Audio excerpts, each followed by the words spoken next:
Estamos al aire. Bueno, em, ¿estamos listos ya para empezar? Sí. Bueno, bien. Buenos días, buenas tardes a todos los que estáis asistiendo a este evento. Yo soy Henry Odell, el editor del libro de Pablo Martínez Samper, Ascenso y Caída del Padre. Y ante todo quiero agradecer vuestra asistencia y participación en este encuentro y en esta conversación sobre este libro, que realmente es un libro, pues, a mí me ha encantado, me ha gustado mucho. Eh, por supuesto, quiero también agradecer a la Universidad de Alicante haber organizado este evento. Eh, Así que desde aquí, muchas gracias a los responsables y a Cristina Rech, que ha sido la que nos ha puesto en marcha en toda esta actividad. Tenemos un panel, yo diría que de lujo, hoy aquí con nosotros, y los voy a presentar brevemente. Tenemos a Luis Darío Salamone, que es de Buenos Aires, Argentina. Luis es psicoanalista, es también licenciado en psicología y doctor en psicología social.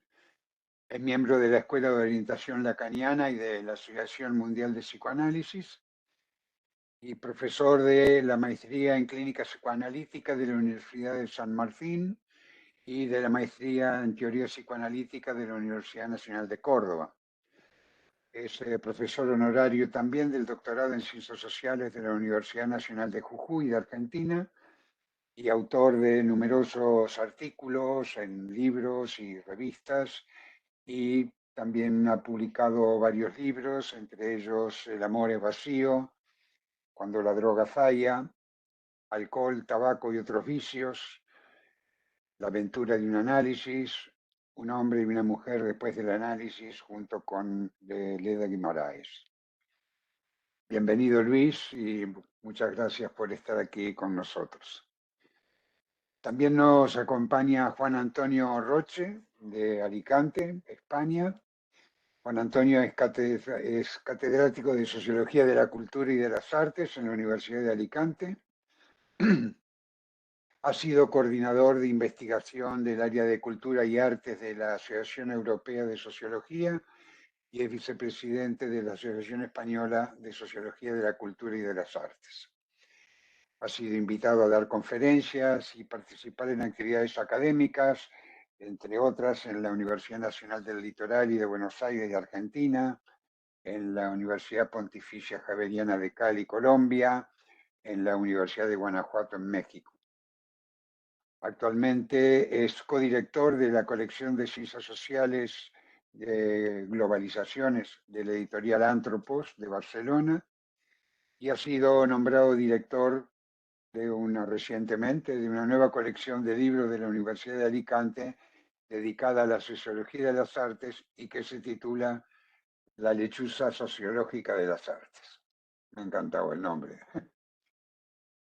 Juan Antonio es autor también de numerosos artículos en revistas especializadas, nacionales, europeas, latinoamericanas, estadounidenses, coordinador de monográficos en distintas publicaciones de España, Argentina, Brasil y Colombia, y también es autor de varios libros, siendo el más reciente de ellos la edición en inglés de un libro que se titula El grito silencioso, una aproximación a King Kong y a la evolución del imaginario contemporáneo norteamericano, publicada por la editorial suiza Peter Lang.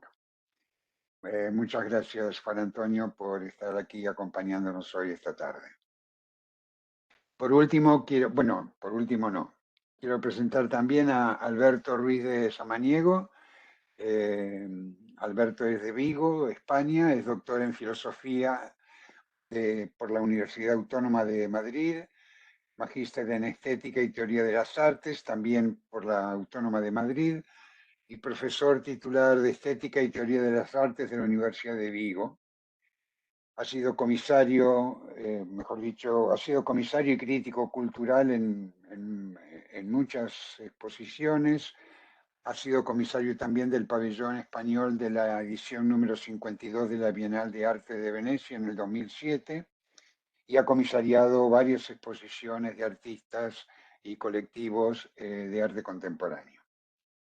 También ha dirigido numerosos cursos y seminarios, ha escrito libros colectivos, catálogos y ha colaborado en múltiples publicaciones y revistas, entre ellas Arte y Parte, Revista de Occidente, Lápiz, Civil y Archipiélago, Antropos, entre otras, y además ha escrito varios libros, entre los cuales destacamos Ser y no ser, Figuras en el dominio de lo espectral, Las horas bellas, escrito sobre cine, y Negro, teatro de Jorge Molder.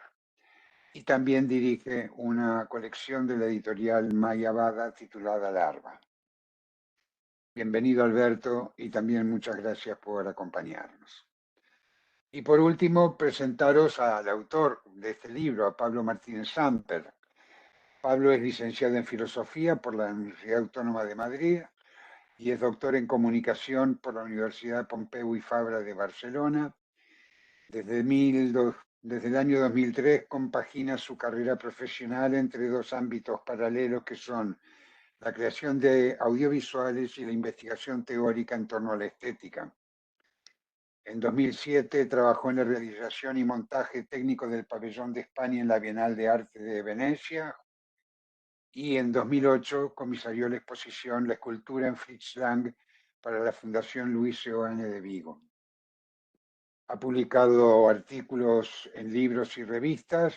Los más destacados son su colaboración en la edición de la obra fotográfica de Tarkovsky en el catálogo editado por la Fundación Luis Seoane de Vigo, Andrei Tarkovsky, Fidelidad a una obsesión. Y así también como el prólogo a la edición española de los textos del cineasta ruso Zviga Vertov, Memorias de un cineasta bolchevique. Pablo ha participado en calidad de codirector y editor en el documental colectivo de Víctor Kosakovsky, Demonstration, producido por la Universidad Pompeu y Fabra de Barcelona y estrenada en Ámsterdam en el año 2013. Y en 2021 estrenó su primer largometraje documental, Las cintas de la alegría, en el marco del 9º Festival Internacional de Documentales de la Ciudad de Buenos Aires. En la actualidad imparte un seminario sobre cine, filosofía y psicoanálisis en la Universidad Nacional de La Plata de Argentina y es director de los trabajos de fin de máster de la Facultad de Educación de la Universidad Internacional de La Rioja. También se ha formado en la sección clínica de Barcelona del Instituto del Campo Freudiano y con el objetivo de desentrañar las analogías entre sus dos disciplinas preferidas, que son el cine y el psicoanálisis, y como él dice, hermanadas por la ficción, el deseo y lo real. Bueno, bienvenido Pablo y gracias por estar aquí. Y pues adelante Luis, tienes la palabra. Bueno, gracias Henry por la presentación y por la publicación de un libro que comparto con vos que es encantador. Es un libro realmente lindo de tener en la biblioteca. Soy un bibliófilo y este libro está dentro de los preferidos que ha entrado últimamente. Tengo que agradecer profundamente a Pablo porque él tuvo un gesto que para mí es un honor porque he tenido la posibilidad de leer el material de él antes de ser publicado y hacer un prólogo. Es un gesto de confianza muy grande, sobre todo porque no tenemos una relación de amistad todavía. Nos vemos poco, él está en La Plata, yo en Capital, y nos hemos cruzado en algún evento ligado al cine también, ¿no? Allá en La Plata. Entonces quiero agradecer también ese gesto de haber podido confiar y encima reincidir, porque también me invitó a la presentación. Así que muchas gracias, Pablo. Para mí es en serio un honor. porque me parece que es un texto no solamente lindo, bien editado, con material, con fotos, con póster de película, bueno, como a mí me gustan los libros, sino que fundamentalmente es como una herramienta que es fundamental a quienes les interese sobre todo trabajar la relación entre el cine y cualquier otra área. La mía es el psicoanálisis y me parece que es de suma utilidad, ¿no? Porque esto he tenido también la suerte de probar otro libro sobre cine que es de Jorge Acep, donde él planteaba, demostraba en su tesis doctoral en semiología, cómo el cine permite leer la subjetividad de la época, ¿no? Y lo que ha hecho Pablo es escribir un texto que nos permite leer la subjetividad de la época, pero también en relación a lo que es la figura del padre. A partir de tres viajes que él realiza, que son realmente muy interesantes, que es el de Ulises, el de Abraham y el de Hamlet, ¿no? Y para poder alumbrar ese recorrido, nos da tres pistas, tres ordenadores que son el padre ideal, el padre terrible y los pecados del padre. Y así el texto se configura en una lógica que recorre la historia del cine de una manera apasionante. A mí me ha permitido ver algunas películas que no había visto, me llevó a interesarme por ellas y volver a ver otras y recordar otras. Hasta ahora yo tenía un libro que me servía de cabecera, ahora tengo dos. El libro que me servía de cabecera es un libro ideal para obsesivos, es que se llama Mil un películas que hay que ver antes de morir. Es para obsesivo porque te dice, mira, antes de morirte tenés que ver mil un películas, ¿no? Y te ponen un listado, y agregó Pablo un listado muy lindo para trabajar la cuestión del padre. Hay mucha gente interesada en el psicoanálisis, en el cine, y esta herramienta es fundamental porque la pregunta por el padre es algo que recorre toda la historia del psicoanálisis, ¿no? Incluso hay algo que plantea Lacan que me parece muy interesante. Yo eso no lo comenté en el prólogo. En el prólogo van a encontrar un pequeño comentario desde mi perspectiva, ¿no? Desde mi disciplina. Pero hay algo muy interesante que Lacan critica a los psicoanalistas y es que hacen una lectura ambientalista del padre. Es decir, que empiezan con que el padre es muy presente, es ausente, está, no está, es bueno, es malo. Y dicen, todo eso son cuestiones imaginarias. Lo que importa es la función que cumple en tanto normativizante el padre. Y entonces nos lleva al plano de la lógica, y es lo que precisamente hace Pablo con su texto, ordenando en estos tres ejes que yo les decía. Nos permite captar lo que es, a lo largo de la historia del cine, la figura del padre, que lee la subjetividad del momento, es decir, cómo está pasándose en el momento, y coincide precisamente con el título. Hubo un momento donde el padre subió a la estratosfera y últimamente lo que se ve es la caída del padre, cambiando las configuraciones familiares y constitutivas de un sujeto. Y Pablo lo hace de una manera muy documentada, con muchas herramientas, y de una manera muy lógica. ¿Mm? A mí me parece muy, muy interesante la aplicación del psicoanálisis a la cultura. Creo que, voy a ser sincero, desde los grandes autores psicoanalíticos es la empresa que nos está quedando, porque no hay demasiada invención de conceptos, digamos, ¿no?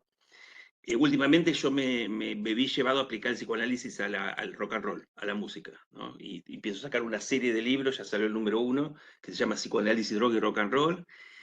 Y este texto lo veo como hermanado al trabajo que me está gustando hacer, que es poder llevar el cine para leer lo que pasa en la época y particularmente en la figura del padre. En esa caída del padre que estamos viendo y que tiene sus consecuencias, ¿no? Así que yo lo único, para ser breve, que diría, en el prólogo pueden leer el recorrido que he hecho para su presentación, le diría que es un libro que, bueno, me siento orgulloso de haber podido participar tanto en el prólogo como en la presentación y que es un hermoso libro para tener en la biblioteca y leerlo y releerlo, porque con motivo de la presentación, yo lo había leído hace un tiempo ya, volví a releerlo y conservó esas frescuras. Hay libros que son para leer, pero hay libros que son para releer, y este es un libro con tanto material y con ribetes tan interesantes que permite una relectura, yo diría, constante, porque cada vez que vamos a ver una película, me pasó eso, ir a ver una película y decir, ah, esta era una película que tomaba Pablo, ¿no? Que seguramente inconscientemente el mismo libro me había llevado a ver. Este, así que bueno, agradezco el honor que me han conferido y eso, recomendar la lectura de un texto que me parece que es imprescindible para entender la cultura y la época. Muchas gracias, Luis, por por tu intervención. Realmente es un libro que nos hace querer ir a ver las películas de vuelta, ¿no? Sí. Y ahora, y sobre todo que nos complica un poco la vida, porque cada vez que vemos una película nueva, andamos figoneando ahí a ver la imagen del padre, a ver cómo está llevado, ¿no? No, nos enriquece también eso, ¿no? Porque es verdad, a partir de leer el libro, uno ve una película y Sí, dice, ah, ¿qué pasa con el padre acá, ¿no? Me parece que así es. es como que nos da una nueva perspectiva, ¿no? Y enriquece lo que es la posibilidad de leer lo que uno ve ahí, ¿no? Sí, sí, por cierto. Bueno, muchas gracias, Juan Antonio. Pues adelante. Muy bien, pues nada, muchísimas gracias. Buenas tardes desde España, desde Alicante. Muchas gracias a Pablo por haberme invitado a esta presentación. Para mí es un honor, ahora diré por qué, ¿no? Y muchas gracias a la editorial por haber hecho este cuidado libro y a la Universidad de Alicante, lógicamente, para acogernos a todos, ¿no? Y también a vosotros, colegas, por estar también en esta presentación y sobre todo también a los asistentes virtuales. El libro se llama Ascenso y Caída del Padre y el autor es Pablo Martínez Samper. Pablo Martínez Samper yo lo conozco, además de por ser hijo de dos grandes amigos míos, su padre y su madre, porque fue alumno mío en sociología hace ya unos cuantos años, aunque evidentemente después él ha tenido una formación sólida que ha pasado por Madrid estudiando filosofía y por Barcelona estudiando cine, ¿no? Y lleva ya años metido en el cine y en el psicoanálisis, ha hecho seminarios también en la Universidad de Alicante al respecto, ¿no? Eh, Quería decirte, Pablo, ante todo, que para ti el mundo del cine es como una vuelta a ese momento inicial en el que tu padre te llevó por primera vez al cine. Y este libro que está homenajeando a tu padre, pues también es un doble homenaje, ¿no? Es un homenaje al cine y es un homenaje a tu padre, ¿no? Porque fue él el que te llevó por primera vez al cine. Quisiera decirles unas cuantas consideraciones generales sobre la calidad del libro desde mi perspectiva. En segundo lugar, unas cuestiones más específicas, más concretas sobre lo que aporta el libro. Y finalmente terminaríamos con un flashback final o una coda final en términos musicales. Sobre las cuestiones generales del libro, me parece que estamos ante un libro muy bien escrito, que se lee muy bien escrito. Es muy sintético. Los análisis de las obras cinematográficas, los ejemplos que coloca, dice lo que hay que decir en cada uno de ellos, sin irse por las ramas y sin perderse por el subsuelo. Es un libro bien estructurado en el que ya se ha indicado, pero yo voy a indicar un poco más adelante, señala tres arquetipos dedicados al padre en el cine, ¿no? Arquetipos en psicología y arquetipos también en sociología y más sociológicamente los tipos sociales a los que se refirió Max Weber, ¿no? Pero son tres tipos en suma bien planteados. Es un libro, por otra parte, que es diacrónico y sincrónico. Es un libro que desarrolla la evolución del cine, prácticamente, pero un poco como hacemos los sociólogos, ¿no? Para que comprendamos el desarrollo de lo que hoy somos en el cine, concretamente de cómo el cine ve hoy al padre, que es tanto como ver cómo vemos hoy la sociedad al padre, a la familia y a nosotros mismos, ¿no?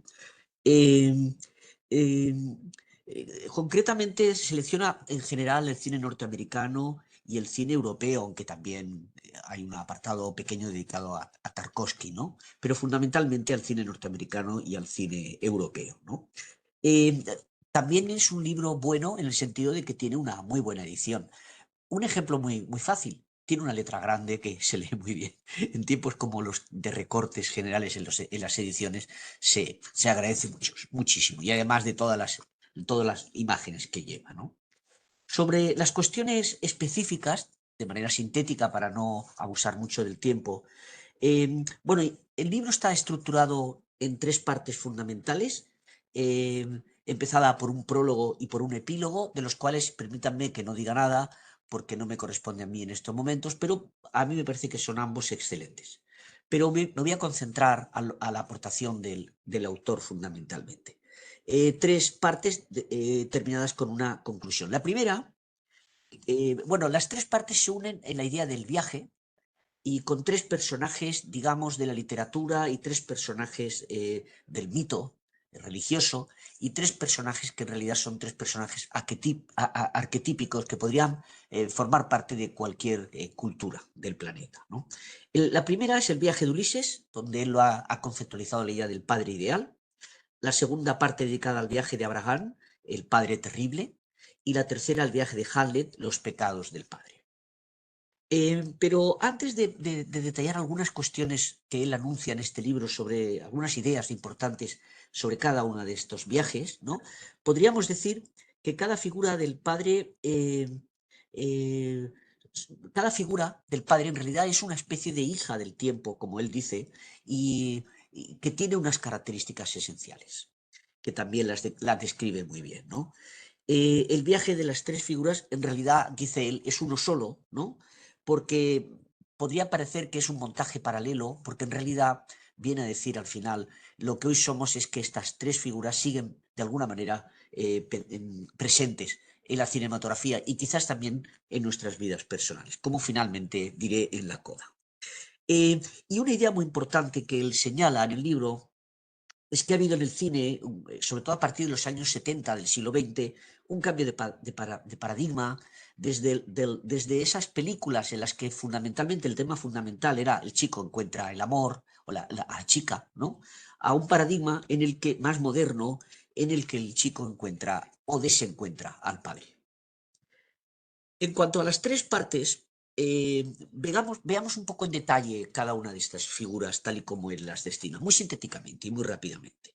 El padre ideal o el viaje de Ulises, el padre ideal, lo que en las películas al principio de la historia del cine, de lo que trataba es de establecer un equilibrio, de establecer el orden, ¿no? Y para ello toma el modelo de Odiseo y de su hijo, del hijo de Odiseo, ¿no? Eh, eh, lo ejemplifica en el nacimiento de una nación, de Griffith, ¿no? Y parece ser, según indica él, que ya en los años 20 desaparece este padre ideal, también por el propio Griffith, ¿no? Y por otros autores, ¿no?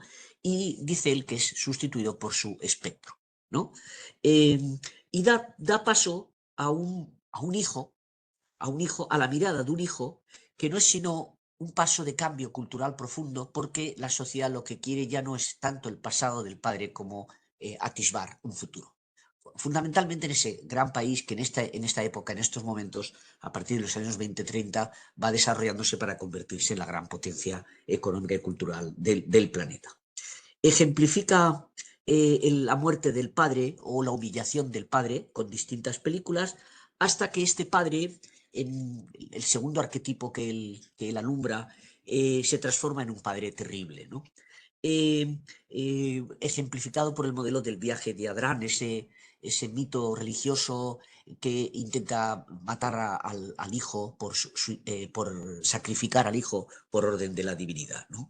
Este cambio se produce en los años 20-30 en Europa, donde aparece por primera vez el padre terrible, sobre todo en la ciencia ficción, lo ejemplifica en la película Metrópolis, ¿no? Y viene a decir que esta película lo que ejemplifica muy bien es el gran paso del sueño americano por encontrar un padre ideal o por soñar un padre ideal a la pesadilla europea del padre terrible, ¿no? Y lo ejemplifica, como decía, en Metrópolis, también en La noche del cazador, en Apocalipsis Now y en otras películas, ¿no? Y el gran cambio que se produce en este arquetipo es la sustitución del orden, quizás ya imposible ya en nuestros tiempos contemporáneos y sobre todo en los tiempos más actuales de incertidumbre, de ese paso, de ese orden a la amenaza interior del padre. El padre se convierte en una amenaza para el orden, para la estabilidad y para el equilibrio psicológico y social. Eh, En Norteamérica, este cambio, transformación europea con la ciencia ficción se produce sobre todo tras la Segunda Guerra Mundial, ¿no? Y de manera que los hijos se convierten en un destino trágico, ¿no? Lo que él ejemplifica muy bien en La Noche del Cazador, en Centauros del Desierto, en Apocalipsis, ¿no? En La Guerra de las Galaxias, ¿no? Y en otras películas muy bien ejemplificadas, muy sintéticamente puestas y con profundidad, ¿no? Y viene a decir que esta presencia de un padre terrible convierte a los hijos en seres errantes, en seres en las que ven imposible la construcción de un hogar, sin hogar, desarraigados del hogar. Y también podríamos decir, en un tiempo en el que ya no son posibles los héroes, que los héroes más bien se convierten en agentes del caos y también el padre se convierte en un agente del caos. Y en tercer lugar, el tercer arquetipo que nos señala Pablo es el de Viaje de Hamlet, el famoso personaje de Shakespeare, ¿no? Y en el que el padre parece ser que aparece lleno de pecados. Aparece, no aparece, pero digamos que los hijos heredan los pecados del padre, ¿no? Lo encontramos muy bien ejemplificado en Alemania Año Cero, de Roberto Orsolini, ¿no? Y también a partir de la Segunda Guerra Mundial, sobre todo, ¿no? Y a partir de este momento los hijos eh, siguen siendo errantes, ¿no? Y además se convierten en hijos huérfanos, ¿no? Como él nos dice, ¿no? Rebelde con causa, El Padrino, podrían ser ejemplos de estas películas. En definitiva, el padre ha cometido muchas faltas durante su existencia, es un padre problemático, ¿no? Y podríamos decir que los hijos reciben en herencia sobre todo el pecado de los padres. Concluye el autor que, que el padre es una idea muy interesante, muy psicoanalista, muy del psicoanálisis, ¿no?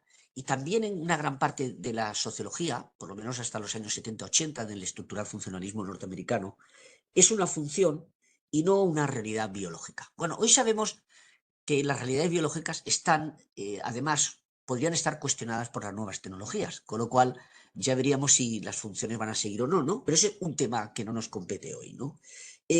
Pero yo le añadiría, si me lo permites, Pablo, que el padre es una función, pero también constituye un imaginario. Y junto a un imaginario, una realidad. Nuestro padre nos lo imaginamos. Tanto si es terrible, como si tiene muchas culpas, como si es ideal. Siempre aparece un plano imaginario, ¿no? Y a mí me gusta siempre decirle a mis alumnos al respecto que, mira, cuando juzgamos a los padres, evidentemente tenemos que entender que hicieron lo que pudieron en el contexto en el que vivieron, y en el que sufrieron, en el que padecieron y en el que estuvieron sobreviviendo a su situación personal, ¿no? Y para terminar, Pablo, me gustaría hacerte una sugerencia. No sé si la ves o no oportuna, pero me temo que sí, ¿no? Y es que tú dices prácticamente terminando el libro, en la página 299, textualmente, dices, muchas veces mi padre era el padre ideal, algunas otras era un padre terrible, y de vez en cuando era el padre de los pecados. Todo esto pasaba en mi película interior, sin que yo fuera muy consciente de ello, porque mi padre en la realidad era lo que se suele llamar un buen hombre, es decir, hizo lo que pudo con sus aciertos y errores. Tengo la impresión de que la película Ascenso y Caída del Padre de Pablo Martínez Samper no es sino un homenaje al padre de Pablo Martínez y a la hija que ha convertido a Pablo Martínez en hijo y en padre al mismo tiempo. Muchísimas gracias por esta invitación y si luego hay debate, pues estoy dispuesto a cualquier sugerencia que nos hagan ustedes. Muchas gracias, Juan Antonio, por tu interpretación y tu planteamiento en torno a este libro. Antonio, tiene la palabra. Perdón, Antonio, Alberto. Sí, hola, buenas Perdón, tardes. Alberto.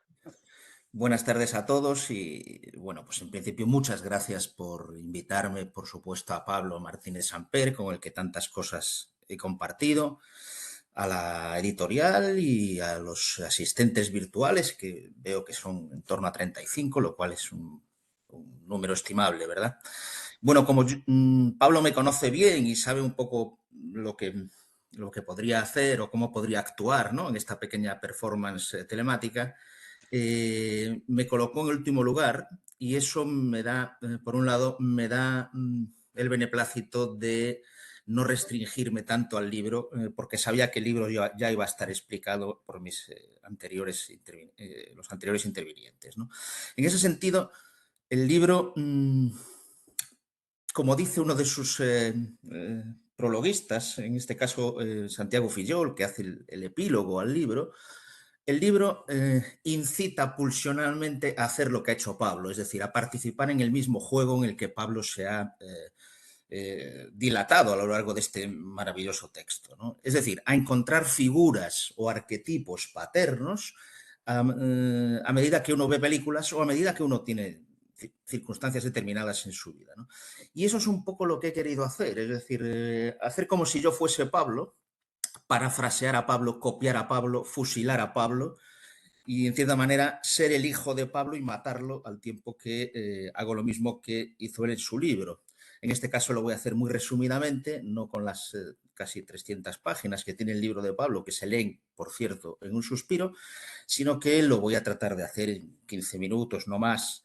Y un poco como ha hecho Pablo, efectivamente, el juego de Pablo es un juego, es una peonza que viene y va continuamente hacia el mismo punto, que es el padres, padres, padres, ¿no?, que diría Zizek, pero es un juego diacrónico también, es decir, es una historia del cine, de los 100 y pico años de cine, ¿no?, fundamentalmente de cine americano, eso es cierto, hay que decirlo. Tal vez he hecho en falta, pero no sé si hay psicoanálisis japonés, alguna referencia al cine japonés, ¿no?, que de cierta manera es un cine de una entidad similar al cine, desde luego, europeo, ¿no?, y también a un cierto cine ruso. Pero bueno, eso, si queréis, lo dejamos para el diálogo, si lo tenemos más adelante, ¿no? De manera que yo voy a ser un poco Pablo, voy a hacer de Pablo y voy a resumir en 10 minutos 100 y pico años de cine, pero utilizando las mismas herramientas de él. Y en ese sentido lo que hago es parasitarlo, ¿no? Me introduzco en él y desde dentro, injertado en él, intento encontrar aquellos huecos que Pablo me pueda haber dejado, que no son muchos, porque el texto de Pablo efectivamente es como una pisonadora que va trabajando todos los estratos, todas las fallas y las líneas de fuga de su análisis, ¿no? Claro, vamos a empezar por los principios, por los orígenes, ¿no? Y efectivamente Pablo comienza con una declaración que es irrefutable, que es que el cine comienza sin padres, ¿no?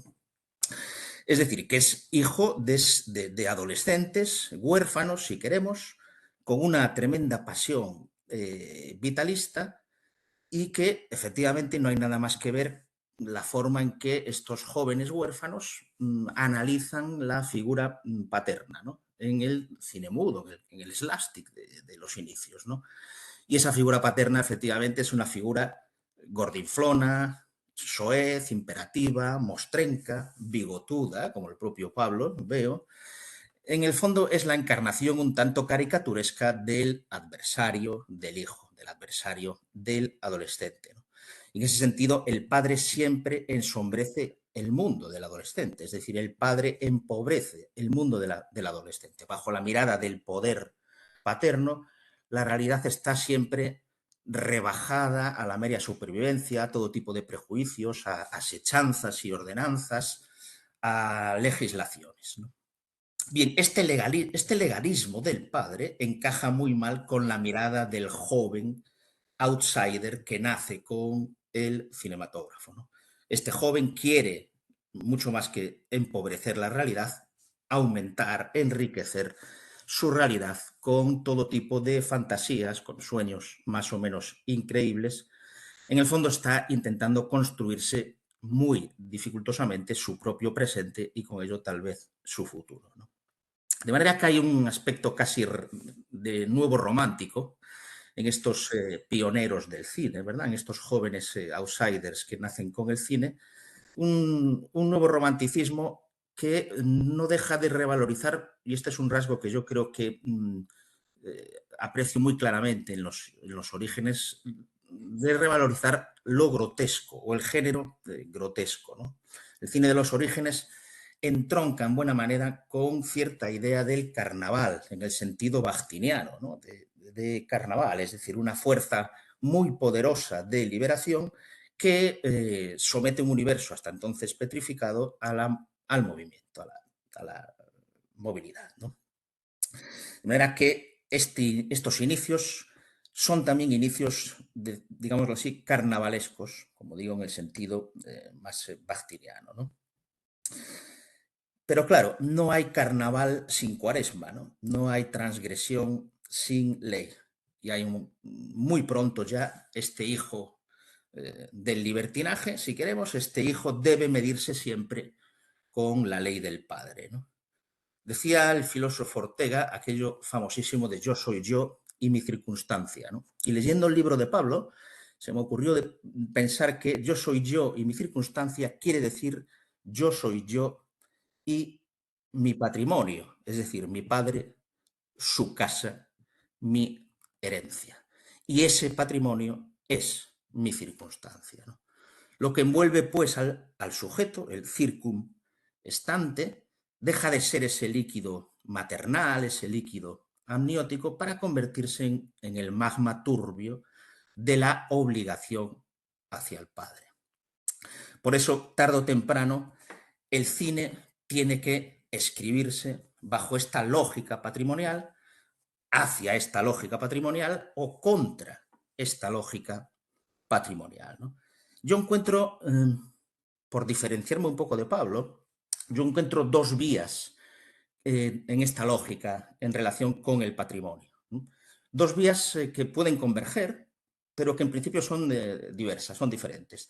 La primera vía vendría de la picaresca, ¿no? La narración picaresca tal como la entendemos, por ejemplo, en la literatura castellana, desde el Lazarillo, y allí encontraríamos el slapstick, por ejemplo, del que he hablado antes, ¿no? Esta primera línea de la picaresca es en la que se buscan los horizontes amplios, se busca desligarse del padre, desligarse de las circunstancias. Entonces se generan historias sin padre, historias sin casa, crónicas del sujeto desarraigado, del sujeto errático, del nómada, del que está felizmente liberado de toda obligación. Esta sería la primera línea de trabajo. La segunda línea sería la línea Dickens, que Pablo menciona como línea rectora, ¿no? Vía Griffith, claro, y que yo creo que no solo es Dickens, sino que podría ser la novela llamada realista, es decir, todo lo que es la novela del siglo XIX, ¿no? Que a diferencia de la primera vía, se obliga a obligarse con el patrimonio, es decir, se junta con el patrimonio. Por mucho que en un primer momento pueda marchar de la casa del padre, finalmente retorna a la casa del padre o, desde siempre, permanece en la casa del padre y, por lo tanto, asume el reto de su carácter como heredero, el reto de su herencia. Y esta asunción acarrea también una obligación complementaria, una obligación sucedánea, que es la obligación matrimonial, de la que no hablaremos porque nos daría largo y tendido, ¿no? En cualquier caso, aunque encuentro estas dos vías, hay una primera decisión inicial que ambas dos comparten, que es la de, en principio, abandonar la casa del padre. Esta es la acción que está en el principio. En el principio no está el logo, sino que está la acción de huir del padre, de salir de la casa del padre, de escapar de las circunstancias. A Rembrandt, por ejemplo, le interesó sobremanera la fábula del hijo pródigo, que está relatando esta voluntad de huir de casa, ¿no? Esto es alguien, generalmente el vástago, el primogénito, que marcha de casa y no solo marcha de casa, sino que dilapida la fortuna del padre, o la fortuna que hereda del padre, es decir, dilapida su herencia. De manera que la fábula del hijo pródigo es la fábula también de la culpa filial, ¿no? Esta idea de la culpa filial interesó sobremanera, como Pablo ya cuenta en su libro, a Andrei Tarkovsky, ¿no? Y de hecho, es evidente cómo Tarkovsky, por ejemplo, cita un cuadro de Rembrandt que precisamente habla de la fábula del hijo pródigo y lo cita en una escena de Solaris, ¿no? Sin explicar demasiado toda esta trama que está en filigrana detrás de la escena, ¿no? Pero la película El espejo sí que nos la explica, sí que nos hace evidente todo lo que hay detrás de esta trama, ¿no? El espejo nos da la clave del sentido de la fábula. La fábula nos sitúa ante la pérdida del paraíso familiar. Bien, tenemos pues entonces sociedad y familia, que serían los dos rostros del patrimonio, y estos serían los obstáculos para la realización, mejor, para la autorrealización del adolescente, del joven pionero, ¿no? del hijo que busca escapar de la casa, ¿no? Bien, los pioneros son efectivamente hijos de la modernidad y el desafío modernista es escapar de la casa del padre, escapar del Estado, escapar del matrimonio, desbrozar la herencia impuesta por la circunstancia, la herencia impuesta por el entorno. Salir, en definitiva, de casa como el hijo de la fábula bíblica. Tal vez por aquello que ya apuntaba Hamlet, y con esto ya empiezo a dar algunas ideas de por dónde vamos a ir después, porque algo está podrido en el estado de Dinamarca, algo está podrido en las circunstancias de la tierra natal del hijo pródigo, ¿no? Bien, entonces este hijo pródigo desea desligarse del padre, ¿no? Es decir, desea no estar sujeto al padre, sino estar sujeto a sí mismo. Y por lo tanto lo que tiene que rechazar es su circunstancia natal y también el patrimonio. Esto es convertirse en un epígono patrimonial, ¿no? Por eso a menudo estos sujetos desligados desprecian el Estado, se convierten en cierta manera en ácratas, desprecian el dinero y ignoran toda obligación hacia el poder. Estos son los hombres que avanzan en soledad buscando su propia liberación y ello exige un abandono de la familia, comenzando claramente por el padre, ¿no? Pero el padre no está por la labor, es decir, el padre pide lo contrario e incluso pide demasiado, ¿no? Pide, entre otras cosas, la permanencia del hijo en casa, es decir, la permanencia del sujeto en casa, permanencia patrimonial y, a menudo, como digo, matrimonial, ¿no? Por eso la historia del cine clásico cada vez se va a ir convirtiendo más en una crónica de casas desahuciadas, de desalojos, de fugas, de realojos. El fugado, el hijo del padre, el desligado, renuncia primero a la casa materna, luego a la casa de la esposa, finalmente a la casa del Estado. Su hogar, en definitiva, acabará por convertirse en la no casa, ¿no?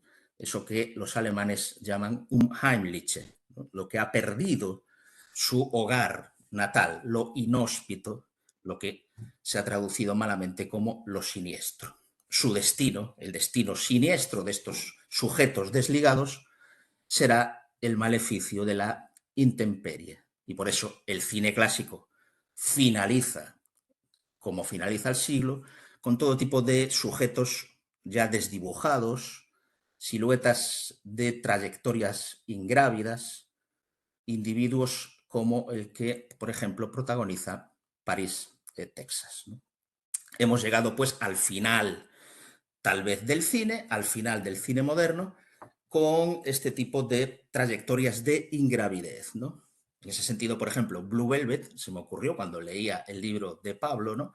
Blue Velvet comienza con esa oreja cercenada que se encuentra el protagonista en el jardín, en un jardín idílico, ¿no? Bueno, esa oreja, sin duda, es la oreja del padre de Hamlet, ¿no? Recordemos cómo Hamlet, el padre de Hamlet, es asesinado cuando le inyectan por la oreja precisamente ese veneno, ¿no? Bueno, pues ese es el órgano con el que se va a encontrar el hijo y que va a ser, en cierta manera, el epígrafe del recado de restitución que el padre le exigirá, ¿no? Bien, pero tenemos pues entonces individuos desdibujados, trayectorias, como digo, de ingravidez. Pero antes de llegar a ellos, pasaremos por Kafka, al que vamos a definir como rebelde sin causa, ¿no? Que es otra idea que se me ha ocurrido al leer el gran libro de Pablo, ¿no? Kafka representa perfectamente esta idea de la vergüenza del hijo ingrávido, es decir, el hijo que se siente a la intemperie, que se siente incapaz de asumir el patrimonio profesional del padre, el hijo que está sometido o nihilizado, si queremos, por su antecesor, que está inyectado de culpa. Este es el tema medular de la carta al padre, ¿no? De la carta, la famosísima carta al padre de Kafka, ¿no? Y Kafka lo explicita perfectamente ya al principio del boceto de carta a su padre. Le dice: tampoco he tenido nunca el sentido de la familia y me he desentendido del negocio y de cualquier otro asunto tuyo. Esto es una versión literal de la carta. El otro asunto del que se quiere despojar no solo es el del dinero, sino que también es el de la religión. De manera que vemos cómo Kafka desea escapar de dos obligaciones: la obligación profesional, el negocio, y si queremos, la obligación social, la religación social, lo que significa la religión judaica, el judaísmo. Estos son los dos lazos que ha de romper, que pretende seccionar. ¿Para qué? Para sentirse libre, para ingresar en un ámbito libre. Kafka lo dice perfectamente, dice: un tercer mundo donde vivía el resto de la gente, felices y libres de órdenes y de obediencia. Bueno, para lograr ese ingreso en ese tercer mundo, Kafka reconoce que habría sido preciso huir de casa, pero también de todo lo que me recordaba tu presencia, la presencia del padre, naturalmente, ¿no? Y en eso está incluido, dice también Kafka, el negocio. De manera que esa fuga solo sería posible de dos maneras: o bien mediante el matrimonio, pero esta es una solución que él mismo se da cuenta de que es imposible, porque el matrimonio sería repetir la solución del padre, es decir, volverse padre, y por lo tanto arrastraría al hijo al dominio paterno, lo iguala con el padre, o bien mediante la literatura como fuga, la evasión literaria. Pero esa es la solución que permanentemente condena el padre, que está siempre absorbido por el negocio, como dice el hijo, ¿no? El padre, de hecho, ataca su voluntad de escribir, la de Kafka, ¿no? Porque entiende que el hijo, tal vez inconscientemente, que es la forma en que el hijo trata de conquistar su autonomía, ¿no? Su libertad a través de la literatura, ¿no? Pero ni siquiera esta voluntad literaria le llevaría la libertad a Kafka, porque el mismo Kafka se da cuenta de que, naturalmente, habla de escribir, se trataría de un engaño. No era libre yo, o en el mejor de los casos no lo era aún, porque mis escritos trataban de ti. Es decir, trataban todavía del padre.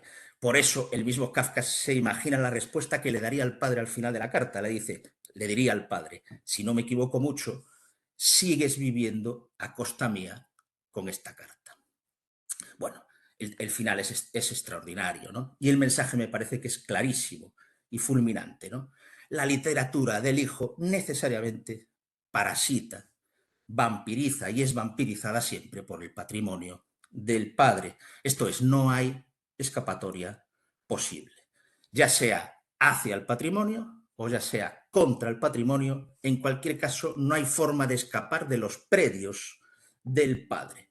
De ahí el malestar crónico que vemos que siente Kafka, el duelo crónico que vemos que siente siempre el hijo, que además, en el caso de Kafka, se reviste de aires hamletianos. Hay un momento en el que se define a sí mismo como yo, el temeroso, el vacilante, el receloso, mi temperamento melancólico y mi pedantería. Y con esto arribamos a la segunda parte, que es la dedicada a Hamlet, ¿no?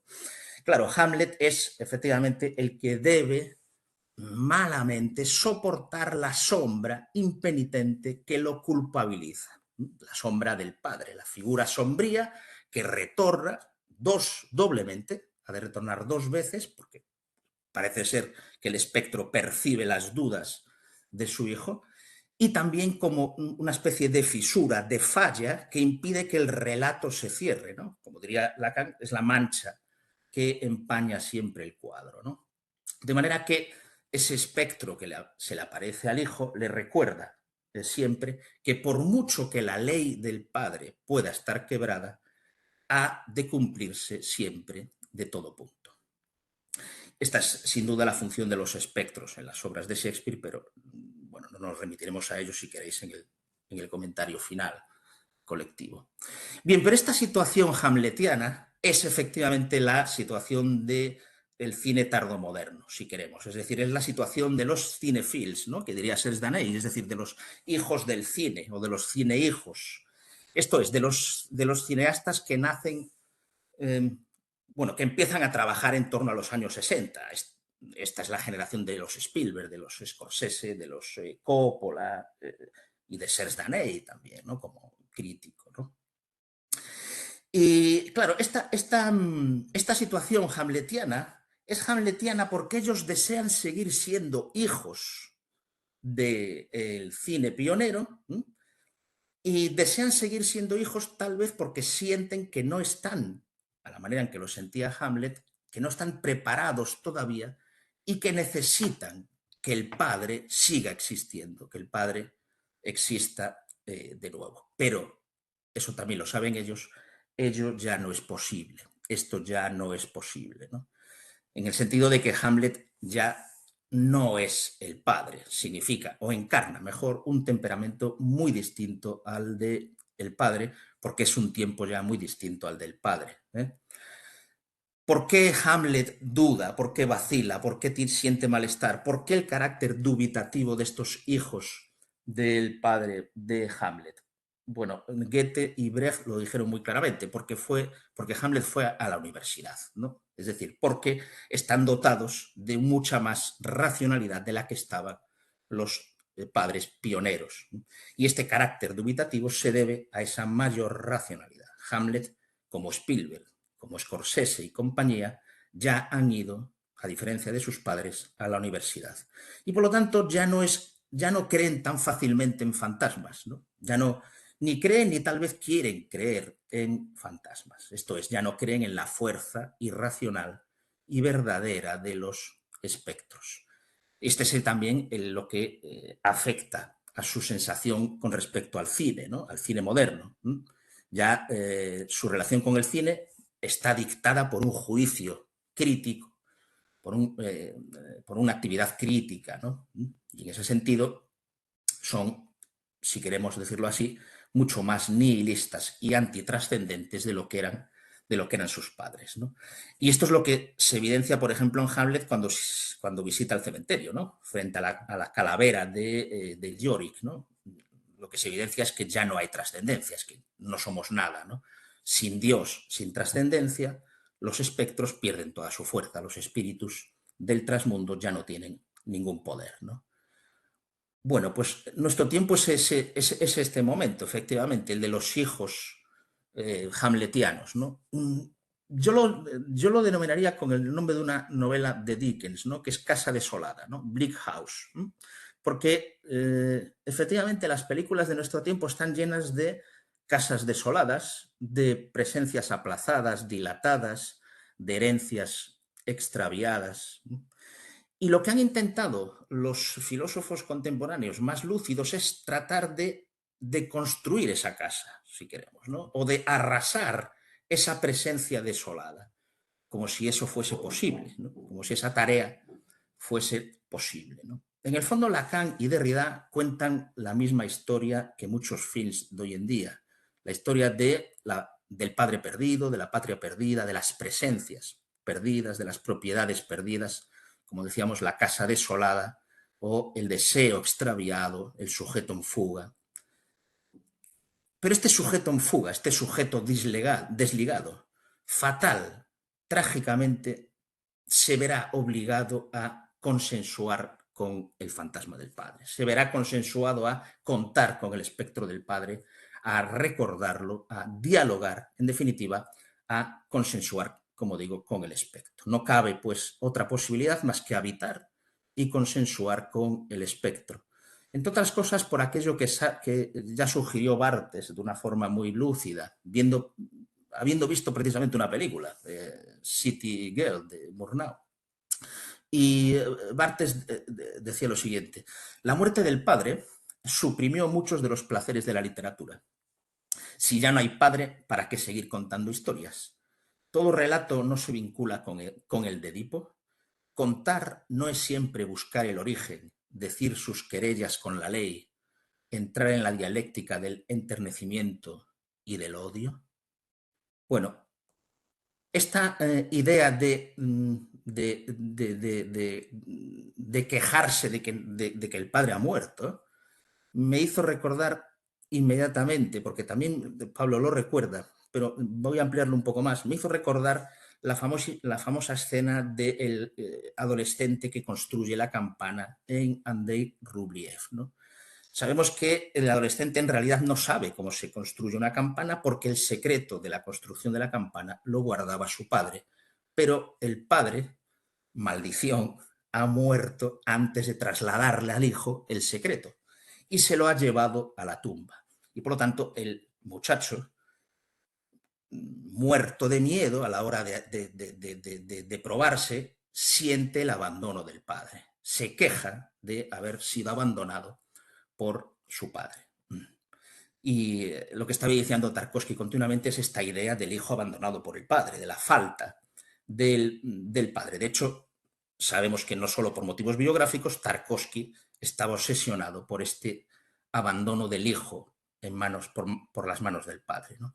Y en el peor de los destinos, Tarkovsky incluso parece que se obsesiona con la idea no solo del hijo abandonado por el padre, sino con la idea del hijo asesinado por el padre. Esta es una de las pesadillas que retornan también en algunas ocasiones en la cinematografía de Tarkovsky y de la que habla, por cierto, Pablo en el libro. Esa idea de que los padres, en definitiva, también matan a los hijos, ¿no? En la parte final de la infancia de Iván, recordemos cómo el protagonista llega a Berlín y allí en Berlín percibimos cómo hay padres que han asesinado a sus hijos.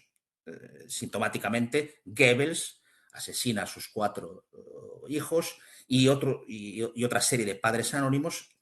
Vemos una serie de fotografías como de archivo en donde vemos que ha habido padres que han asesinado a sus hijos. Vemos los cuerpos muertos de los niños, de los hijos de Goebbels, de 2 pequeños cadáveres asesinados por un padre que luego se ahorca. En fin, vemos finalmente la cabeza del niño Iván asesinado, no sabemos exactamente por quién, pero intuimos que por algún padre funcional que pueda aparecer por ese Berlín final, ¿no? Y claro, lo que nos dice Tarkovsky es que la guerra es el padre asesino de la humanidad, pero no solo la guerra es el padre asesino de la humanidad, sino que también los propios padres putativos llegan a matar a sus hijos, ¿no? Y esta idea que lo obsesiona a Tarkovsky la repite en el último film, en Sacrificio. En Sacrificio vemos cómo un padre, ciertamente al borde del trastorno, del colapso psicótico, está a punto de asesinar a su hijo, ¿no? Y hay un momento en el que vemos cómo el hijo lleva una especie de venda alrededor del cuello, como si hubiese salido de ese acto sacrificial, ¿no?, del padre. De hecho, Sokurov dice que Sacrificio estaba basada en el sacrificio de Abraham, ¿no? Pero sabemos que finalmente el padre no llega a matar al muchacho, ¿no? Y claro, esto, bueno, si lo recordáis, hay un diálogo final muy hermoso entre el padre y el hijo, en el que el padre le dice al hijo: no tengas miedo, pequeño, la muerte no existe. Es cierto que existe el temor a la muerte y es algo despreciable. Muy a menudo obliga a la gente a hacer cosas que no deberían hacer. Todo cambiaría si dejáramos de tenerle miedo a la muerte. Sí, me he desviado un poco. Tu madre y yo estábamos sentados, extasiados, mirando esta belleza y no podíamos alejarnos. Paz y quietud. De manera que en la última película, en la escena final de Tarkovsky, vemos que el padre finalmente protege al hijo, es decir, asiste y conforta a su hijo. Pero claro, esto ha de contrastarse no solo con el sacrificio de Abraham, sino con el Dios Padre mismo, ¿no? El Dios Padre no parece hacer lo mismo con su hijo, con su primogénito, con su único vástago, ¿no?, a quien efectivamente deja morir en el abandono de la cruz. De hecho, como alguna vez sugirió Borges, más bien parecería que Dios ha creado nuestro mundo, nuestro planeta, solo para matar a un hijo. Es decir, crea la madera, crea el acero, crea una serie de circunstancias, crea la historia misma y a los hombres mismos para matar a su hijo, ¿no? Bueno, es terrible pensar en esta idea, en esta pesadilla de Borges, ¿no? Este Dios abrahámico, ¿no? Pensémoslo no de una manera tan criminal, pero a la manera lacaniana, y con esto termino. Pensemos al Dios Padre, este potencial archicriminal, como el representante del gran otro, ¿no? Lo que este cine de los años 70 en adelante nos muestra de una forma evidente es que lo peor del gran otro no es su carácter criminal, no es su violencia, no es ese carácter represivo o su impertinencia, las continuas intromisiones que realiza en nuestra vida, sino que lo peor del gran otro es que no existiese, es decir, su retirada, ¿no? Porque solo la presencia de este gran otro sirve de fundamento y reordena todo nuestro desarreglo interior, ¿no? Todas estas voces que a la manera de las obras de Beckett hablan dentro de nosotros y con nosotros a destiempo y como sin sentido, ¿no? En cierta manera, el gran otro es el que ordena todos esos significantes revueltos que constituyen la identidad, ¿no? El sujeto no es más que una suma de esos significantes, de esos fragmentos, una nada deseante que necesita agarrarse a algo ante el abismo que le ofrecería la falta del gran otro. De manera que la retirada del Dios, de ese Dios al que Lacan ya llamó claramente ambiguo y doble, ¿no? Porque tal vez está pensando en la idea borgiana, la retirada del Dios, de ese gran otro del que habló Lacan, se acompaña siempre para el sujeto de sensaciones, en efecto, tremendamente dolorosas, ¿no? Resumámoslo y con esto termino con la famosísima frase de Lacan, ¿no? Si Dios ha muerto, nada está permitido. Bueno, pues muchas gracias. Muchas gracias Alberto por tu intervención. Muy interesante toda la vinculación que has establecido con la literatura. Realmente da otra óptica también para la lectura del libro. Muchas gracias. Se ha ido oscureciendo a medida que hablaba, lo cual no estaba premeditado, pero ha quedado escenográficamente estupendo, me parece. Sí, sí. Es como, ¿cómo se llama? Fusión a negro, ¿no? Azar objetivo también. Hay una pregunta en el chat que ha hecho Flavia. Ella pregunta cómo la figura del padre se resuelve en las mujeres de Shakespeare que se enfrentan abiertamente a sus padres. Pienso en Ofelia, Julieta, Jessica, Hermia. Pierden el patrimonio, el paraíso, la finalidad en pos de su libertad, en oposición a Hamlet, por ejemplo, que no puede cerrar su relato y queda preso de la ley del padre. Yo quisiera decir algo en relación a las tres intervenciones y medio responder a lo de Flavia, porque no voy a poder responder, pero quería decir que efectivamente mi libro también es una carta al padre, ¿no? Respondiendo a Roche, en concreto a mi padre, pero al padre como lugar también.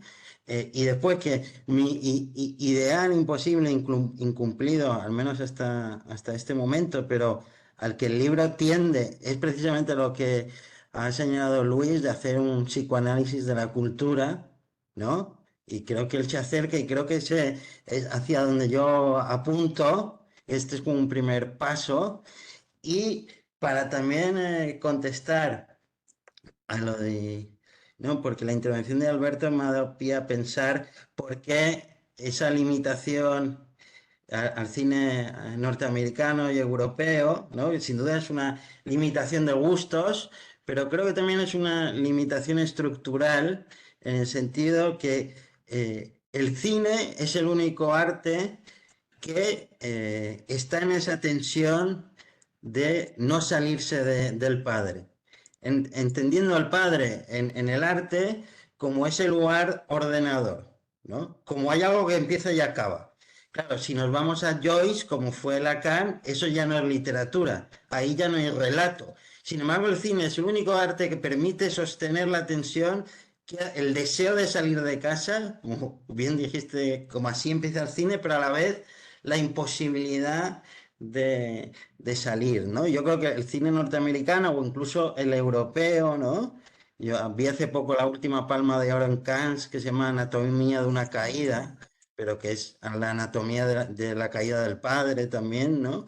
Pero sobre todo el cine norteamericano fue muy consciente de ese patrimonio, ¿no? De esa que si nos salimos del patrimonio ya no hacemos cine. Podemos hacer vanguardia artística, podemos hacer otras cosas, pero el cine, entre otras cosas, porque se sostiene en el relato, pero a su vez tiene esas fuerzas dionisíacas, o otra cosa que aquí no está desarrollada, pero trabaja el objeto A de Lacan de una forma increíble el cine, pero esto en el libro no está mencionado, pero digámoslo filosóficamente, en el cine siempre está esa fuerza dionisíaca de los orígenes de la imagen, pero a la vez reconoce la imposibilidad de acabar de salir en un relato. Es decir, no hay un Beckett cineasta, porque Tarkovsky, como muy bien has explicado, digamos, podemos decir casi irónicamente, la consumación del cine norteamericano, porque la obsesión es suya, efectivamente, es esta del abandono del padre, del hijo, pero que lo podemos pensar, el abandono del propio relato, de la propia estructura del cine, ¿no? Y que yo creo que las series de televisión demuestran muy bien cómo esa necesidad de relato, de ficción, de algo de un todo, de algo que encaje, ¿no? Y el cine es mucho más interesante porque las cosas no encajan tanto como en las series, pero bueno, es una media respuesta y claro, intentar responder a lo de Flavia, que sé que es una conocedora de Shakespeare, es muy difícil, pero yo podría decir, se me ocurrió, quizás las mujeres de Hamlet son los varones de la época anterior. Hamlet no sale de esa lucha con el padre, de ese patrimonio. Quizás las mujeres de Hamlet, de Shakespeare, ya salieron de esa pelea. O igual Pero están antes, ¿no? Son presimbólicas, están antes de toda dependencia simbólica, ¿no? quizás por eso también Shakespeare está muy cercano a Beckett, ¿no? Que casi se sale de la literatura, pero no acaba de salirse, ¿no? Entonces, quizás mi gusto por el cine norteamericano, más allá de una cosa biográfica, que sin duda es cierta, ¿no? Es que yo ahí puedo ver, ¿no? Esa tensión irresoluble entre salirse del relato, pero a la vez la imposibilidad de salirse del relato, ¿no? Por eso esos retratos de El Padrino 3 creo que empieza con una serie de fotos de las casas desoladas, ¿no? Del propio Dios Padre, ¿no? Bleak House. Exacto. Sí, de hecho, si piensas, por ejemplo, en el Ulises de Joyce, yo creo que es la descomposición efectivamente de la literatura del siglo XIX. Primero por la propia fluidez de la corriente de conciencia, ¿no? Que desmigaja todo, es decir, pulveriza todo. Y por eso vemos que Leopold Bloom es un tipo a la búsqueda de un hijo y de un padre. Es decir, está buscando las dos identidades en falta. En su caso, el hijo o el padre. Le valdría cualquiera, pero no encuentra ninguna, ¿no? Yo quisiera añadir para el debate posible. Antes he visto que hay, Henry, alguna pregunta más, pero para cerrar este tema. Bueno, ciertamente al principio en el cine se sale de casa, ciertamente, pero para volver, para retornar. Hoy el cine lo tenemos en streaming, lo tenemos en casa. Entonces, en esta evolución, sí, salíamos al principio para ir al circo o al teatro, que eran los principios del cine era eso, ¿no? Pero en realidad el cine nunca ha salido, en sentido estricto, nunca ha salido del padre por una cuestión comercial, y es que el cine, por lo menos el norteamericano, en gran parte había que ir a verlo en familia. Entonces, esta cuestión para el debate, no sé si estáis de acuerdo o qué os parece, pero esta cuestión del debate, ¿no? Y claro, si yo, Pablo, te invito, si lo que tú consideres, dado que tú también tienes una formación de psicología social y de sociólogo, que este mismo tema lo contextualices también por la propia sociedad, ¿no? ¿Qué significa la idea de la familia en la sociedad contemporánea? Porque el padre es la familia, ¿no? Y el sistema patriarcal y todas estas cuestiones, ¿no? Y en este sentido, claro, el cine no puede dejar de ser ajeno a los cambios fundamentales de la familia que están ocurriendo fundamentalmente en los últimos 50 años, ¿no? En el papel del padre, la nueva paternidad, la nueva maternidad, las nuevas masculinidades, la nueva manera de ser hijos, los cambios de las nuevas tecnologías en la procreación, en la fecundación in vitro, etcétera, etcétera. Es decir, que sería otro debate paralelo, muy interesante, que uniría esos arquetipos a los que Jung siempre hablaba de la sociedad, ¿no? Con lo que ocurre realmente con la sociedad. Pero claro, para terminar, cabe la pregunta de si realmente el cine alguna vez se ha salido del padre. O ha sido solo en el plano ficticio y ha salido para volver otra vez. Bueno, comento un par de preguntas más que hay aquí en el chat para integrarlas a la conversación. Por un lado hay una pregunta concreta, creo que va dirigida a ti, Alberto. ¿A qué película de Tarkovsky te refieres cuando has hablado de él? Luego, no sé si... Sí, yo hablé de dos películas. Primero hablé de Andrei Rublev y de la escena con la que se inicia Andrei Rublev, que es la de la inauguración de una nueva campana para una iglesia que construye un adolescente. Y luego hablé de la primera película, del primer largometraje de Tarkovsky, que es La infancia de Iván, que es en la parte final. Bueno, y finalmente hablé de Sacrificio, la última película de Tarkovsky. En La infancia de Iván, toda la media hora final se desarrolla en el Berlín de los últimos días de la guerra, un Berlín destrozado, ¿no?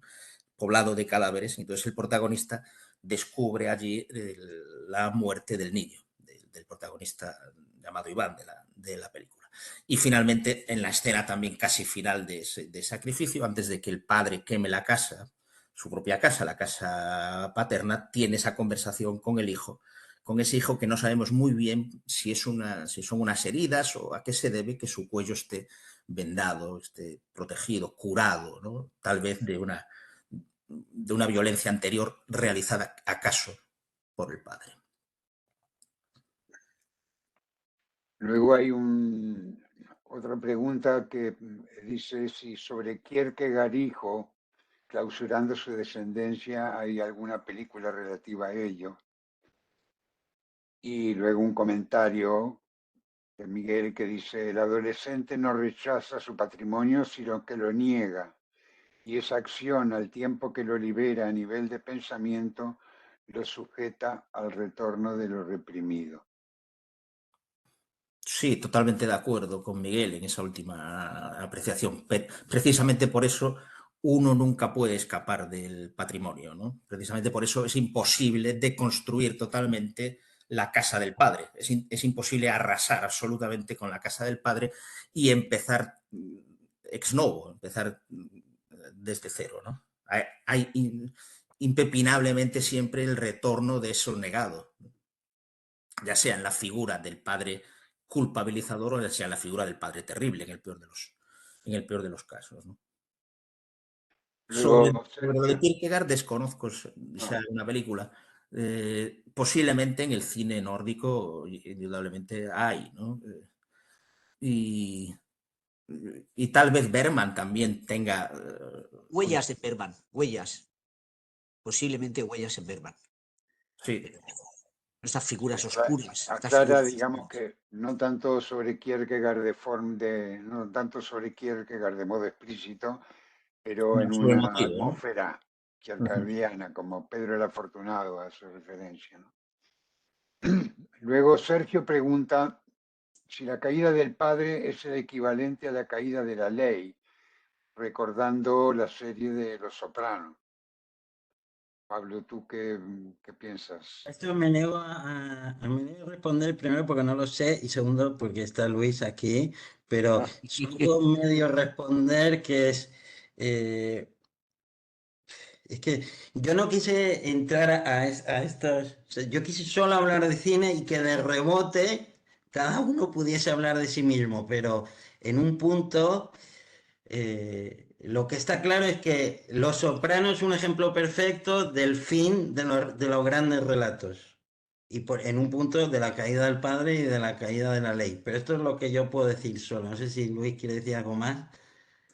Me parece que el tema del padre, como decía, está en el centro de lo que es el desarrollo del psicoanálisis. En Freud también, ¿no? En Freud, Totem y Tabú, voy a decir monoteísmo, y en Lacan, cuando él toma la cuestión del padre, pero la pregunta por el padre, pero después conceptualiza lo que es el nombre del padre, que lo extrae del campo de la religión, ¿no? De la tradición, digamos, dice Lacan, el nombre del padre, del hijo, y me parece que también cuando tenemos este libro, tenemos la posibilidad de ver ese derrotero de la figura del padre, que Lacan fue muy tempranamente que también quien anticipó dentro del psicoanálisis la caída del padre, que es lo que estamos viviendo, ¿no? Y hay un ordenamiento diferente a partir de eso.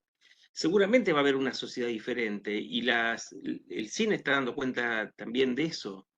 Digo una sociedad diferente porque antes era una sociedad donde estaba la importancia del padre con los efectos de represión que eso conllevaba y generaba sujetos neuróticos, digamos, ¿no? Con síntomas. Cuando cae el nombre del padre, cae la ley precisamente y eso genera otro tipo de estructura. Ya no hay tanta represión, es decir, no hay tanta neurosis, pero sí hay dos fenómenos que son más locura y más de lo que Lacan llamó empuje al goce, que él lo pensó en relación al campo de la perversión, pero tiene mucho que ver no solamente con la caída del padre, sino con la pregnancia que tiene hoy el día el discurso capitalista, ¿no? Hay como un empuje a gozar, y eso obviamente tiene que ver con la caída de la ley del padre, ¿no? Veremos si hay alguna reconfiguración diferente el día de mañana o si eso va hacia una franca caída, ¿no? El que de alguna manera pensado con un psicoanalista, con Gustavo de Sal, y que había pregonado toda la licuefacción de la época, ¿no? La modernidad líquida, Bauman, juntos escribieron un texto que se llama El retorno del péndulo, donde Bauman considera la posibilidad de que así como todo es líquido, entre ellos la función del padre, puede volver como un péndulo, un rebote de algo más sólido, ¿no? Y me parece que siempre el cine es una interpretación de esto, y lo que ha hecho, yo creo que es lo más interesante que está haciendo el psicoanálisis hoy en día, o que puede hacer el psicoanálisis hoy en día, lo que ha hecho Pablo, que es una interpretación de la cultura. Por lo que decía antes, los conceptos no se han inventado ninguno en mucho tiempo, pero es el momento de poder leer la cultura, que me parece que es una de las cuestiones más interesantes que tenemos en tanto humanos, ¿no? Sí, sí, está muy bien. Bueno, y para mí es un placer estar con ustedes, con psicoanalistas, porque sabemos muy bien que la sociología y el psicoanálisis y la psicología van juntas, lo sabemos muy bien, ¿no? Los sociólogos hemos leído a Freud, hemos leído a Lacan, hemos leído a Jung y a otros, ¿no? Pero yo insisto en añadir alguna clave de tipo social, que es importante, ¿no? Por ejemplo, si cogemos el cine norteamericano, Pablo, en el cine norteamericano hay una gran tensión entre una sociedad profundamente individualista, de origen protestante, y una ausencia de padre y una ausencia de familia relacionada en tensión con este profundo individualismo. De hecho, los universitarios jóvenes, por ejemplo, se marchan de casa muy temprano a estudiar a la universidad y nunca vuelven al hogar, aunque el día de Acción de Gracias se encuentran en casa, ¿no?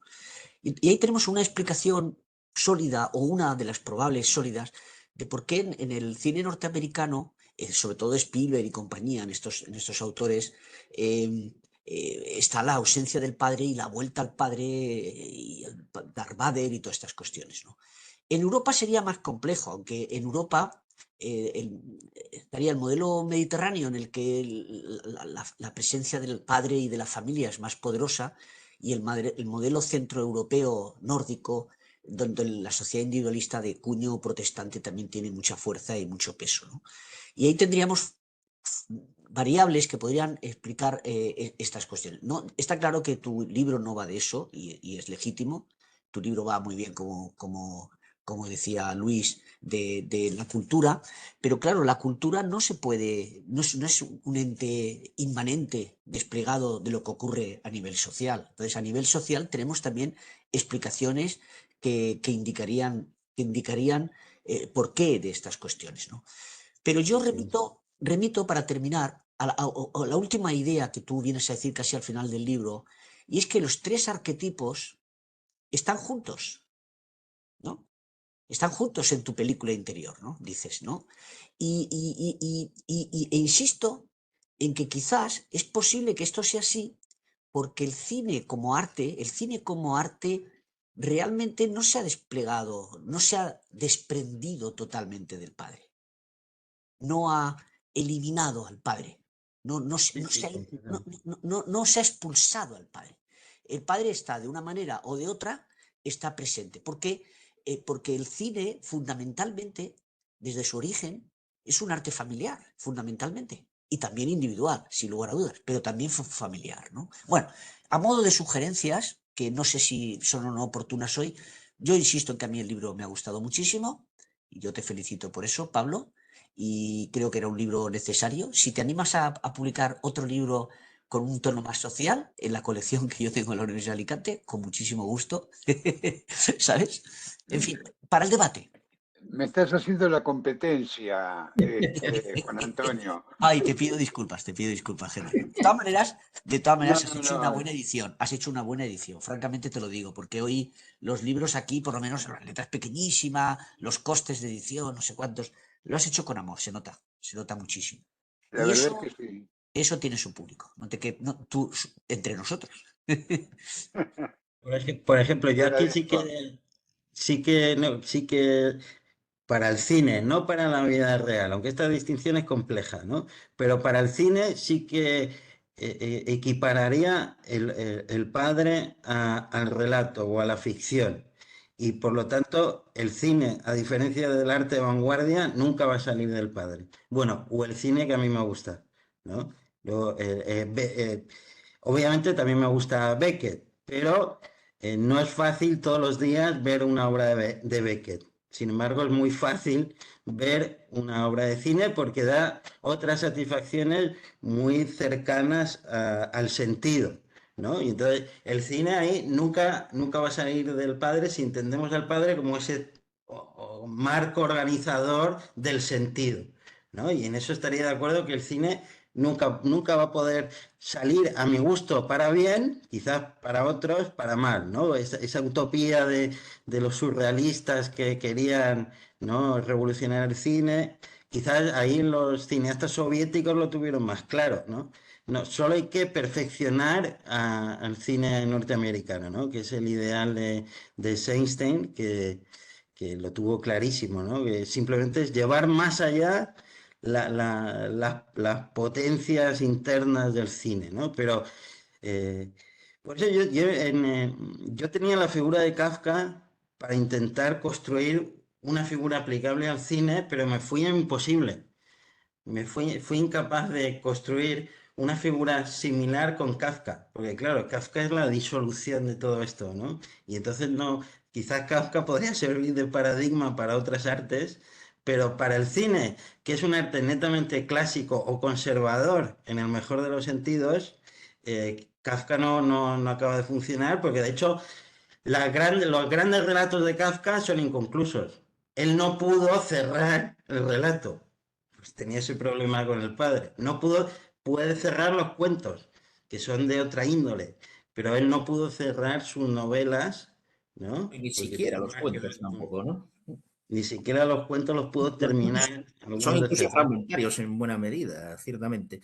Incluso si lo piensas, efectivamente Kafka es el ejemplo del escritor póstumo, ¿no? En la medida en que es fragmentario y en la medida en que él desea que sus escritos se quemen como la casa del padre en sacrificio. Es decir, él promueve su propia desaparición, ¿no? Pasa que luego esa figura paterna que es Broch mantiene el legado, ¿no? Mantiene el patrimonio. Pero es muy curioso pensar cómo la literatura de vanguardia, sin embargo, novelística norteamericana, estoy pensando en gente como Paul Auster y esa generación, son herederos de la novelística kafkiana, es decir, recogen el legado de América o de la otra gran novela de Kafka, El proceso, y la trasplantan a esa literatura nomádica que es la norteamericana, ¿no? Que ya era nomádica antes, ¿no? Si piensas, la gran literatura americana desde Moby Dick es literatura nomádica, ¿no? Y la casa ideal del norteamericano es zoroviana también, ¿no? Hay una idea ahí de autarquía y de nomadismo muy clara en el espíritu norteamericano, que luego, digamos que Kafka injerta toda esa problemática y alimenta la novelística de final de siglo, ¿no? Quizás porque la literatura es más flexible en ese costado que el cine, que el cine, como decía Baudelaire, es un arte del siglo XIX y la literatura puede ser un arte mucho más salvaje o más cercano a cargarse todo el relato, ¿no? Y la literatura en eso quizás está, por usar un mal término lacaniano, está más cerca de lo real, aunque no sería un buen término. Pero para que se entienda, la literatura es mucho más corrosiva, ¿no? Sí. Al igual que la filosofía también. Y también cualquier cosa puede ser literatura, ¿no? Es decir... Exacto. Y no cualquier cosa es cine. Exacto.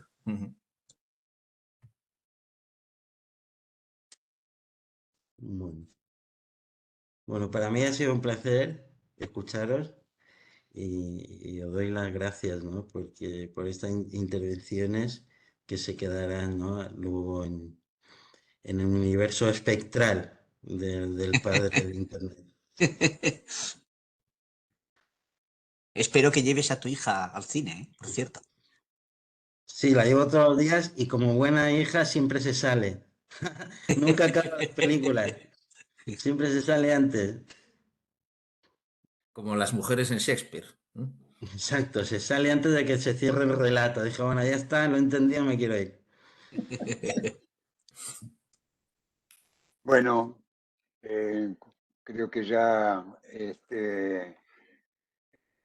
agradecemos la presencia de los asistentes, que se han quedado todos, no se ha ido ninguno. Hay mensajes de agradecimiento y que señalan lo interesante de la conversación mantenida. Y bueno, para despedirnos quiero agradecer también a nuestros panelistas de hoy, que ha sido un privilegio poder contar con ellos, a Pablo, por supuesto, por su fantástico libro, del cual esperamos que en algún momento trabaje en una continuación, porque nos quedan muchas películas por ahí dando vueltas y más los cambios que se están viendo en el cine de hoy día, que creo que también es un tema a considerar. No he querido introducirlo porque nos llevaría seguramente a una conversación mucho más larga, pero evidentemente mucho del cine actual como que está cuestionando, a mi parecer, digamos, la estructura que vos vas señalando a lo largo de todos los recorridos, ¿no? Que mi libro es espectral también. Así pues, bueno, nuevamente agradecer a la Universidad de Alicante, a Luis, a Juan Antonio, a Alberto, a Pablo y a todos los asistentes. Y como los audios están apagados, no podemos aplaudir, pero creo que hay un aplauso implícito en todos los comentarios. Muchas gracias a todos. Muchas gracias y buenas Gracias. tardes a todos. Buenas tardes. Gracias.